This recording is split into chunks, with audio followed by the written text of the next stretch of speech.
A lot of people are not happy with Ada Wong in the new Resident Evil 4 remake. In this video, we're going to talk about that and why, as well as the response from Ada's new voice actress. Let's start here. Resident Evil 4 remake, all Ada Wong cutscenes, 4K, 60 FPS. Video from 9 days ago on YouTube.com with over 800,000 views. Many of the top comments criticizing the new Ada Wong. For example, I'm sure Ada's VA is a lovely person, but she really dropped the ball on this one. Ashley's VA really killed it and did an awesome job. Ada's VA killed her own character with her lack of depth, and she either sounds bored or dead with the delivery. Some of the responses: Ada old VA just too good. The new one got a lot of homework to do. Ada sounded like an old bored granny who just woke up. I loved anytime Ada showed up in Resident Evil 4 and in Resident Evil 6. I loved hearing her voice. Here, she just bores me. And you can see a lot of the top comments include similar criticism about Ada Wong's voice actress. Those sort of comments are not new or exclusive to YouTube, by the way. For example, 5 months ago on the subreddit for Resident Evil itself, this post reading, "Bruh, they got Leon's voice so good, but Ada's makes her sound like a trashy white lady in a Walmart. Go to 1 minute and 18 seconds. Saying, additionally, after thinking a bit and rewatching it a few more times, I think the VA does sound very lazy, and at least for that scene, the audio is pretty bad. Maybe it won't be as bad when it releases." Let's go to that video and the part of the video that Redditor is talking about. You can stop right there. That's the full clip that Redditor is talking about, actually. However, if you want some more context, if you haven't heard more of Ada Wong, here are some more clips from other parts in the game. Not a bad move. Very smooth. So who are you working for this time? Oh, Leon. You know I don't work and tell. Don't think too hard, handsome. See you later. And if you have not heard the original Ada Wong and are curious what she sounded like before, here you go. So it is true. True? About what? You, working with Wesker. I see you've been doing your homework. Why, Ada? What's it to you? Why are you here? Why'd you show up like this? See you later. And so essentially, wherever you go on social media, whether it's Reddit, YouTube, Twitter, Instagram, etc., etc., there is a recurring theme that people are just not that satisfied with the new Ada Wong. That takes us to news from today by Forbes.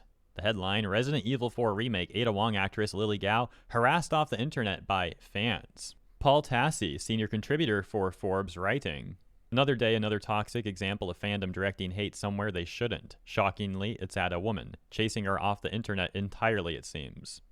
This time, it's Resident Evil 4 remake actress Lily Gao who played Ada Wong in the new highly rated remake. While her performance was criticized by some, that developed into people heading to her Instagram to personally harass her, and as such, she deleted/hid all of her posts on the platform except for one, talking about the role of privilege in society, which had been posted back in 2020. It's talking about white privilege specifically. I mean, it says right here, it's talking about white privilege, right? It literally says in the first sentence, "For many members of the majority culture, i.e. those who identify as white in the United States, identify as white." It's just weird that Forbes makes it sound like this is a general talk about privilege when it's specifically a talk about white privilege. I don't know. I don't trust corpos, journalists. It's kind of a misleading way of writing about it, in my opinion. Let's continue, though. Actually, let's not continue just yet. I gotta ask a question. If you're criticized for your work as a voice actress, what does that have to do with white privilege? If people don't like your job as a voice actress, what does that have to do with white privilege? I repeated the point because I don't understand. I recently criticized another voice actor, a white man, and I just really don't understand what she's talking about. Is she saying that white people won't be criticized for their work? Because again, I just criticized the voice actor who's a white man, and I actually criticized him before in the past. And I've criticized many voice actors who are white men, so I'm really clueless as to what her point is. Leaving the anecdote aside, we've also seen tons of voice actors in one game alone. Let's cite Genshin Impact again, always a great thing to cite for many examples, it turns out. And we've seen many voice actors in Genshin Impact criticized for things as simple as not pronouncing words correctly by the instruction of the employer. Yet the VA still got criticized for that. And the VAs criticized were men, women, non-binary, white, not white, like all across the range of demographics. So once again, I really don't understand Gao's point at all. On a final note on that point, I'm saying criticize, but obviously you know how the internet is. There's also just overt hate mixed in with that. And really, anyone who posts an opinion or does any sort of work online, whether it's freelance, whether it's fanfic, or just a fun thing, or whether you're paid for it, you're going to be met with criticism and hate at some point. I always like to cite another YouTuber, excuse me for messing my words up there a little bit. I always like to cite another YouTuber. You may know her. You probably do. She's awesome. Her name's Emirichu. And it was a big wake-up call for me when I found out that she's got some serious haters out there. It blew my mind because her content's just pure innocent wholesomeness, which you'd never expect to attract haters. But even she gets haters. My point is, anyone who does anything online is going to get haters, is going to get maybe some fair criticism, is also maybe going to get some unfair hate. It's just the nature of things. So when you're a VA or you're someone who's in the public spectacle, a public figure of sorts, if you want to take it that far, though we don't have to, you can expect that you're going to get more of that. It also means you'll get potentially more support, but yeah, it also means you'll probably get more criticism and more hate. Now, that is amplified tenfold, or much more than tenfold to be quite frank, when you're now involved with a major intellectual property, especially one that's beloved by fans like Resident Evil 4. That's further amplified even more when you're now voicing a character who is one of the most beloved woman characters in video game history. It does seem like, in general, there are some voice actors out there, not all, just some, who get into the line of work expecting that even if they do a poor or mediocre job, that all the fans owe them some sort of loyalty, that they're going to have 100% of the support of the fans, and that they're immune to any sort of criticism. And if they get any sort of criticism, they're going to deflect and say it's just hate. And the corpos will run defense, also spreading that false narrative. To be fair, that's not exclusive to the VA industry. That's a pretty routine theme in the entertainment industry in general. To broaden it, let's get back to Forbes for now. They say, there is of course a reasonable way to criticize one particular performance in any form of media, and many liked Gao's Wong, but of course there are lines that the internet crosses quickly and easily, and even a vocal minority of fans in a series as big as Resident Evil is more than enough to constitute a deluge of hate toward a person. Now in the wake of the harassment in Gao's retreat, we're seeing the other side of things as people try to rally to her side and support her, letting her know they think she did a good job. So we have a couple examples of the tweets here supporting Ada. I got to ask a question though. Where's all the hate, right? I haven't seen any example of the alleged hate that she has received. Now, I'm not questioning that she's received hate at all. I'm just saying, you haven't provided evidence of it. I'll presume that some of the hate was on the Instagram post that she has deleted, but you think there would be some sort of screen capture of at least like one comment. Alas, there seems to be none. In conclusion with Forbes, we're not done with the video just yet. There's still more to talk about in the segment. But Forbes does say, this is extremely sad and no one deserves to be personally harassed like that, and that they find themselves in situations like this far too often with particular games and fandoms. Well, I do agree people should not be harassed. Harassment unfortunately happens quite often on the internet, and that is sad. The thing is, though, this article is very misleading. You've provided no evidence of the harassment, no evidence of the hate. You just write about it, and you write about it in a misleading way, which just comes off very insincere and makes people question how much hate she really got. Because anyone who looks at the evidence that is out there will see that most of the negative comments seem to be pretty reasonable criticism, not hate. I'll give you another quick example of a very similar thing that happened with something you're probably familiar with. Hi, Guardian Spice. Remember how much reasonable criticism there was for that production, including people just pointing out that it seemed like they ripped stock assets off the internet and used that for their animation?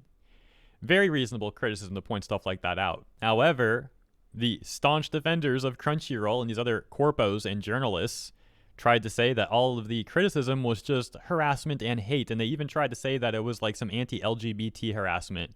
And then in response to those corpos, a bunch of LGBT people said, no, you guys are crazy, the show's just bad. And so back at the Forbes article, let's close it out by going to the headline once again, because even that is misleading. She was harassed off the internet? No, she deleted some Instagram posts. I also don't know how much it's going to help her to respond to criticism for her VA work by going off about white privilege, even if it was a post from 2020. Why leave that one up and delete everything else? It's just weird, bro. What? What's with these Hollywood types, man? What the heck? You know what? Let's go to the post itself. Let's see what she has to say here. Okay, so the role of privilege. For many members of the majority culture, i.e. those who identify as white in the United States, being made aware of one's classification as linked to privilege is likely not a common or welcome experience. Indeed, many people have never been asked or required to reflect on their own privilege status, and in regards to racial identity, doing so might feel uncomfortable or even discordant with the common narrative regarding social and political changes over the years.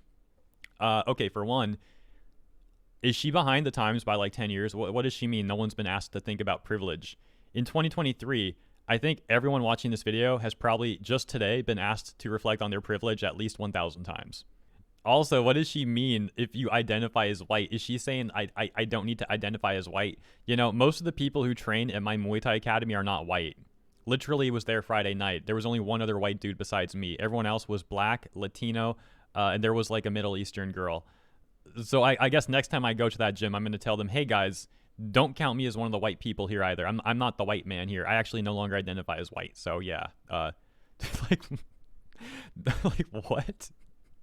By the way, no one cares about that stuff. All the people I train with, all the black people, the Mexican people, the Middle Eastern people, whatever, we're busy training and having a good time together, you know? No one's thinking about this weirdo stuff. Continuing, the post from Lily Gao's Instagram reads, for example, white Americans may attach the concepts of progress toward equality or being colorblind as mitigating privilege. As a result, many white Americans either might not be aware of or may avoid considering how simply being white confers special status or experiences, potentially to the detriment of others. While many Americans may not view themselves as privileged because of their economic or social status, the advantage of being in the majority racial group is real, even if often hidden.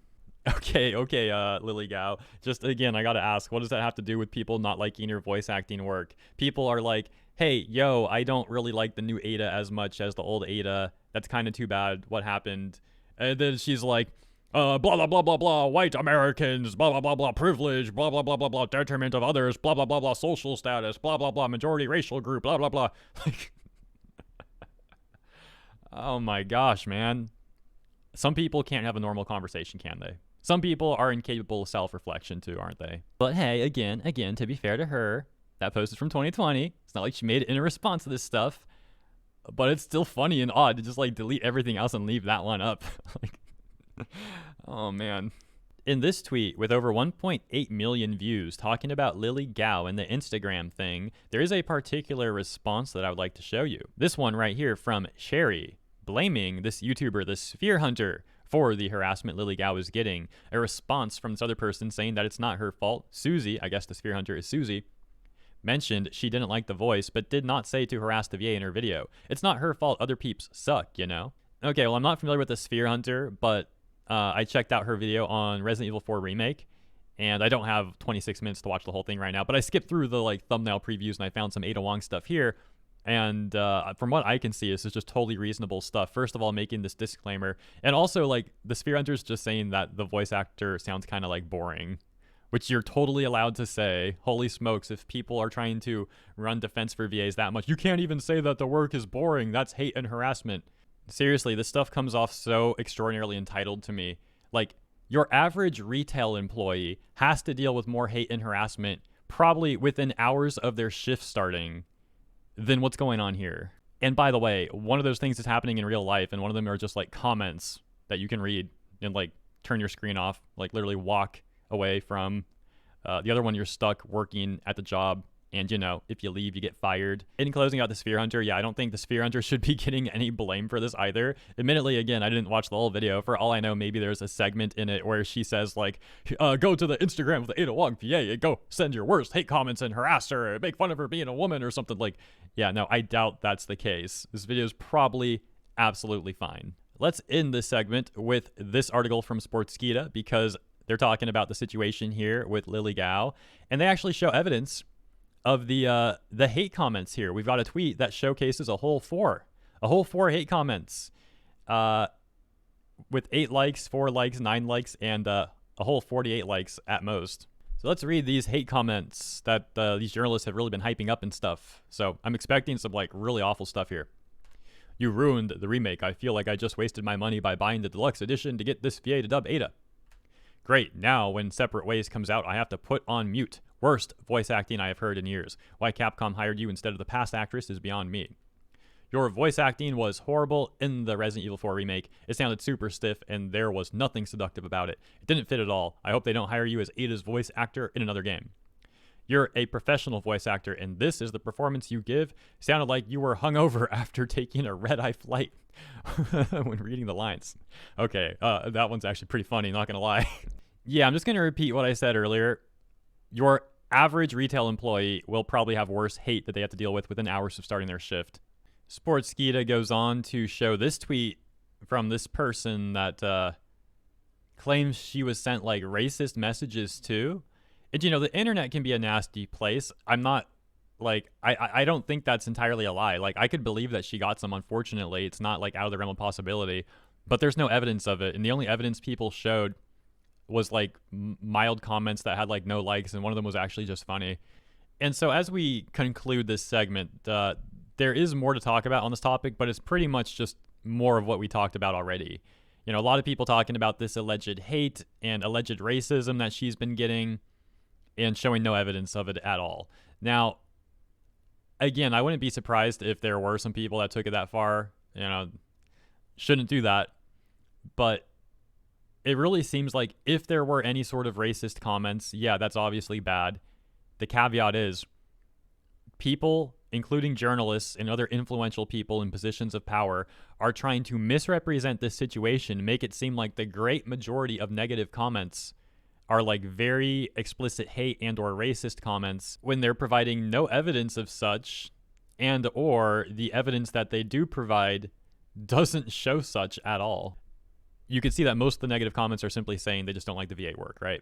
She sounds boring, sounds like she's hungover, you know, sounds like she is hungover on a red-eye plane, whatever, after the red-eye plane. So yeah, I don't know about you guys, but when I have people in positions of power like these journalists telling me one thing and then not providing evidence of it, I'm just not going to believe them. I mean, by default, I don't believe journalists. They have a terrible track record of being honest and a great track record of being liars. So why would I believe them? And then even more so, why would I believe them when they're literally saying one thing and then showing me something else? I think a lot of these journos just realize that they can make some like rage bait article and just blame the gamers. And there's going to be like a market for that online. Like there is people that just believe anything they say. And they just hate gamers for some reason. I don't know. Stuff's weird. Make of it what you will. Thank you for tuning in. Appreciate you and your time. Let me know what you think about all of this in the comments. I will see you there. And by the way, if you enjoyed the segment, please consider liking and or subscribing for more segments like this every day. And I'll see you tomorrow for the next one.